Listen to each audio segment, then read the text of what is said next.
Hi, and welcome to Paducah Quilt Week. I'm Tamara Haynes with AQS, and I am here with Rhonda Pearce from Sydney, Australia. Welcome. Thank you so much.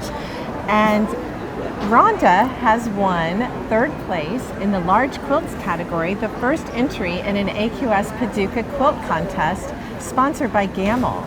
Congratulations. Thank you. So not only first entry you've ever entered with us, you have won a third place ribbon. I have. On this beautiful quilt called Monique's Mosaic. So Rhonda, give us a little bit of information about the title and who this was made for. This is made for my granddaughter for her 21st birthday, and it's not till next year, so I'm early, which is a miracle. Yes. And she's a twin, so I already have made one for her sister. Similar size, different design. Well, we have been fascinated by the techniques that you have used, so I'd love for you to walk us through the inspiration of the quilt. Tell us a little bit about each section, because I know there's a special story there, and about the technique. Thank you. I did see a photograph of something similar, and it stuck in my mind, and my husband and I went to Europe on a holiday, and the floors in all the churches in Italy were an inspiration. Yes. So they very much look like the tiles. The tiles, yes. The travertine on the floors is very much like the outside. And absolutely. Yes, it was. Then we travelled around, and I've made different parts in different countries. So yes. Can you give us, so tell me some of the parts that when you look at the quilt, you think of fond I think of Italy for the middle, and these plates, I made one of those completely while I was in Paris, and the rest just followed at home. Yes. Oh, wonderful.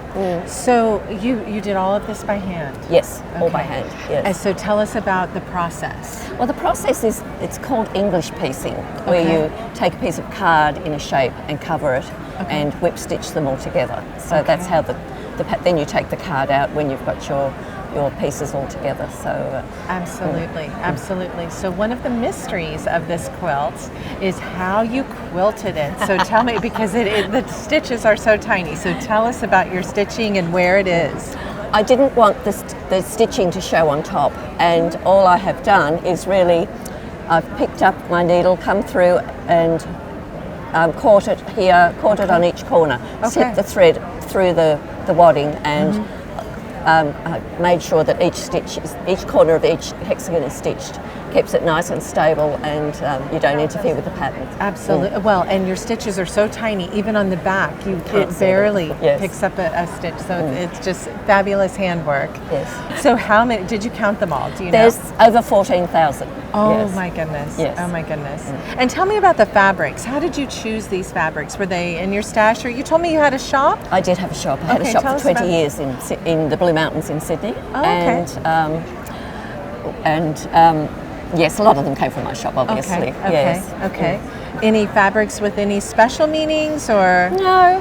Okay. I just love fabric, and I potter and play, and we'll put this in and pull 4 out, and that sort of thing. Well, thank you so much, Rhonda, for taking a few minutes with us. We've sure enjoyed meeting you, and we look forward to seeing you at the next Quilt Week.